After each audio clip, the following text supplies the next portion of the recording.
Friends, ખરેખર આજે તો હું બહુ જ ખુશ છું, કેમ કે મારા ઘરે જેને પણ અથાણું ખાધું છે એને એમ જ કહ્યું કે વાવ દિશા, ખરેખર બહુ જ ટેસ્ટી બનીને તૈયાર થયું છે. ગળપણ, ખટાશ અને તીખાશથી એકદમ ભરપૂર બન્યું છે. અને હા, હવે આપણે કેરીનું અથાણું નહીં, બટ આ જ અથાણું બનાવવાનું ખરેખર ખાવાની મોજે મોજ પડી ગઈ. 2 રોટલીની જગ્યાએ 4 રોટલી ખાઈ શકો એટલું સરસ મજાનો બને છે. આ અથાણું બનાવવા માટે હું તમને બેસ્ટમાંથી બેસ્ટ ટિપ્સ આપીશ કે અમુક વસ્તુ તમારા ઘરે ન હોય તો તમે આની જગ્યાએ શું ઉમેરી શકો છો. તો ચાલો સરસ મજાનું ચટાકેદાર એકદમ સ્વાદિષ્ટ અથાણું બનાવવાની શરૂઆત કરી દઈએ. મેં ફ્રેન્ડ્સ અત્યારે અમુક જાતના કુરિયા લીધા છે. જો તમારા જોડે કુરિયા ન હોય તો તમે આની જગ્યાએ શું એડ કરી શકો છો કે જેથી જે અથાણું છે એ સરસ મજાનું ટેસ્ટી બનીને તૈયાર થાય. તો ફ્રેન્ડ્સ, કુરિયાની વાત કરું તો મેં થોડાક રાઈના કુરિયા, થોડાક મેથીના કુરિયા, થોડાક ધાણાના કુરિયા લીધા છે. અને સાથે સાથે સારો ટેસ્ટ આવે એ માટે મેં લીધી છે વરિયાળી. તમારે કેટલા પ્રમાણમાં કુરિયા લેવાના છે ફ્રેન્ડ્સ, એ હું તમને આગળ વિડીયોમાં કહીશ. અને કયા કુરિયા તમે વધારે રાખશો અને કયા કુરિયા ઓછા રાખશો કે જેથી જે અથાણું છે ખરેખર ટેસ્ટી બનીને તૈયાર થાય.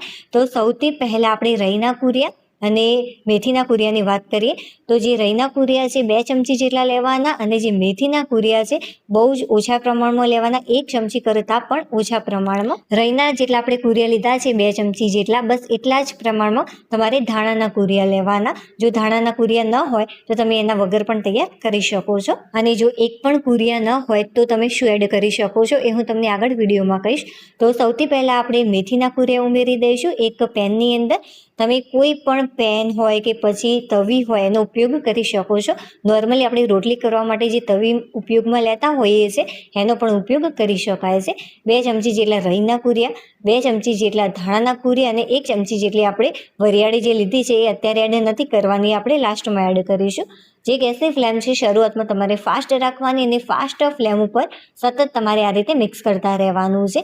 તો 1 મિનિટ માટે ફાસ્ટ ફ્લેમ ઉપર કૂક કરવાનું અને ત્યારબાદ અડધી મિનિટ માટે તમારે ધીમા તાપે આને કૂક કરવાનું છે. અને હા, બહુ જ આનો કલર ચેન્જ નથી થવા દેવાનો. સામાન્ય કલર ચેન્જ થઈ જાય ત્યાં સુધી જ આપણે આને રોસ્ટ કરીશું. આ રીતે કુરિયાને શેકવાથી એનો ટેસ્ટ પણ સારો આવતો હોય છે અને સાથે સાથે થોડું ઘણું જો મોઇશ્ચર હોય આની અંદર તો એ પણ નીકળી જતું હોય છે. જુઓ, બસ આટલો આપણે જે રંગ આવે છે પરફેક્ટ છે. હવે બહુ જ બધું આને દજવડાવવાની જરૂરિયાત નથી. જે ગેસ છે મેં બંધ કરી દીધો. હવે બસ ફટાફટ કોઈ પણ એક પ્લેટની અંદર આને નીકાળી લઈશું. જો વધારે સમય તમે તવીની અંદર રાખશો તો થોડોક બ્લેક થઈ જશે વધારે કલર. બસ આટલો ઇનફ છે. હવે આપણે શું કરીશું, આની અંદર એડ કરીશું તેલ. તેલ તમે કોઈ પણ લઈ શકો છો. શીંગ તેલ હોય, સનફ્લાવર હોય, તમને જે પણ પસંદ હોય અથવા તમે યુઝ કરતા હોય એ તમે આની અંદર એડ કરી શકો છો. બહુ વધારે એડ કરવાની જરૂરિયાત નથી. 1 થી 2 મોટી ચમચી ભરીને આપણે તેલ એડ કરીશું. ફક્ત તમે 1 ચમચી તેલથી પણ આ રેસીપી તૈયાર કરી શકો છો, બટ મેં થોડુંક વધારે એડ કર્યું છે કે જેથી ખાવાની મોજ પડી જાય. કુરિયા ગરમ હોય ત્યારે પણ તમે તેલ એડ કરી શકો છો અથવા ઠંડા પડે ત્યારે પણ તેલ એડ કરી શકાય છે, તમારી ચોઈસ. બસ સારી રીતે મેં આને મિક્સ કરી લીધું છે. હવે થોડી વાર માટે આને સાઈડમાં મૂકી દેવાનું. હવે કોઈ પણ એક મોટો બાઉલ લઈ લઈશું અને તેની અંદર આપણે એડ કરીશું લીંબુનો રસ. જુઓ, મેં એક મીડિયમ સાઇઝનું લીંબુ લીધું છે.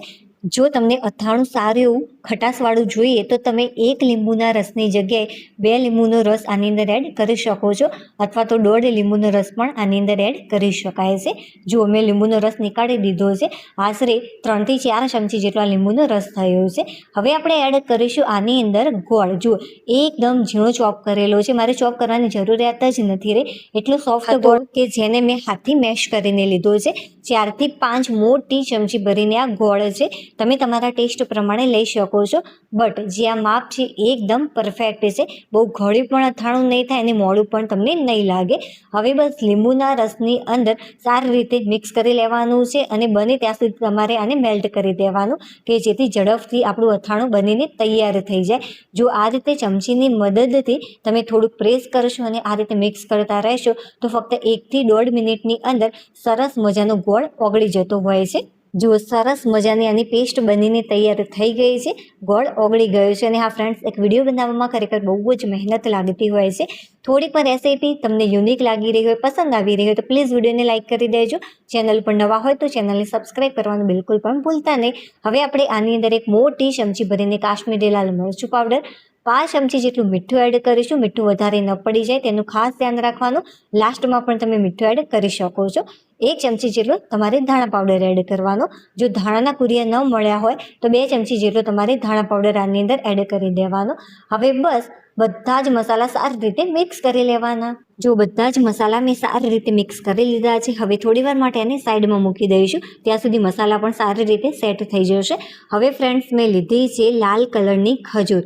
તમે યલો કલરની જે ખજૂર આવે છે એનો પણ ઉપયોગ કરી શકો છો, બટ અત્યારે મેં રેડ કલરની ખજૂરનો ઉપયોગ કર્યો છે કે જેનાથી કલર સારો એવો દેખાય. જે ફ્રેન્ડ્સ, હું તમને 3 ટિપ્સ આપી રહી છું, એ ખાસ ધ્યાનથી તમે સાંભળજો.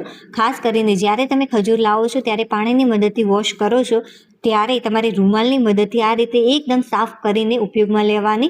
અને જો તમે ફ્રીઝમાં મૂકી હોય તો થોડીવાર માટે એને બહાર રાખવાની. તમે જોઈ શકો છો, મેં આને ફ્રીઝમાં મૂકી હતી ને થોડીવાર માટે બહાર રાખી તો ઉપર પાણી વળ્યું છે, એ પાણીને તમારે દૂર કરી દેવાનું આ રીતે કપડાની મદદથી. ખજૂરને મેં સારી રીતે સાફ કરી દીધી છે. ચાલો હવે આપણે આને કટ કરી દઈશું. તો ઉપરનો જે પાર્ટ છે એને સૌથી પહેલાં ચપ્પાની મદદથી આ રીતે દૂર કરી દેવાનો અને ત્યારબાદ આપણે આ રીતે કટકાઓમાં આને કટ કરી લઈશું.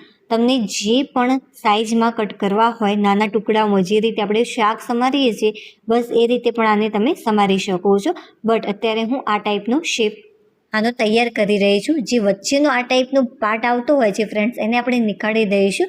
જો તમને પસંદ હોય તો તમે રહેવા દઈ શકો છો, બટ આ ટાઈપનો પાર્ટ આપણે રહેવા દઈએ છીએ ત્યારે ખાવામાં સારું નથી લાગતું, તો બને ત્યાં સુધી તમારે નીકાળી દેવાનો. જો સરસ મજાના મેં આના ટુકડા કરી દીધા હશે. તમે નાના મોટા તમને જે પણ પસંદ હોય એ રીતે તમે તમારી રીતે તૈયાર કરી શકો છો, બટ અમારા ઘરે આવા ટુકડા વધારે પસંદ છે એટલા માટે હું આવા ટુકડામાં આને કટ કરું છું.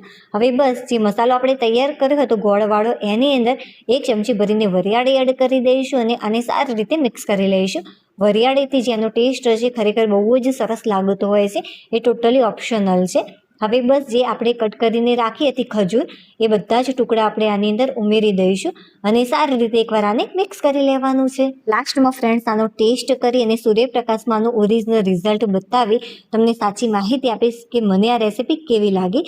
જે આપણે કુરિયા શેકીને રાખ્યા હતા તેલવાળા, એ બધા જ આની અંદર ઉમેરી દઈશું. અને હા ફ્રેન્ડ્સ, મેથીના જે કુરિયા છે બહુ જ ઓછા પ્રમાણમાં એડ કરજો. શરૂઆતમાં તમે આનો ટેસ્ટ કરશો ત્યારે તમને કડવાશ લાગશે, બટ 2 કલાક માટે તમારે આને આ જ રીતે રહેવા દેવાનું કે જેથી બિલકુલ પણ આની અંદર કડવાશ નથી લાગતી. શરૂઆતમાં મને પણ એવું લાગ્યું કે આ કડવું બન્યું છે, બટ લાસ્ટમાં જ્યારે બધાએ ટેસ્ટ કર્યો અને મેં ખાધું ત્યારે ખરેખર બહુ જ સરસ બનીને તૈયાર થઈ ગયું હતું.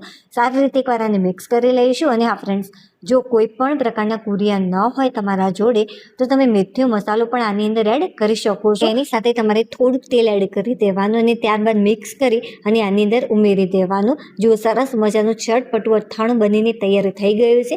2 કલાક માટે ઢાંકી અને સાઈડમાં મૂકી દઈશું. જુઓ 2 કલાક પછી આ સરસ મજાનું ફ્રેન્ડ્સ સેટ થઈ જતું હોય છે. ચાલો સર્વિંગ પ્લેટમાં હું સર્વ કરી લઉં. જુઓ કેટલું સરસ મજાનું લાગ્યું છે. ચાલો સૂર્યપ્રકાશમાંનું ઓરિજિનલ રિઝલ્ટ બતાવું.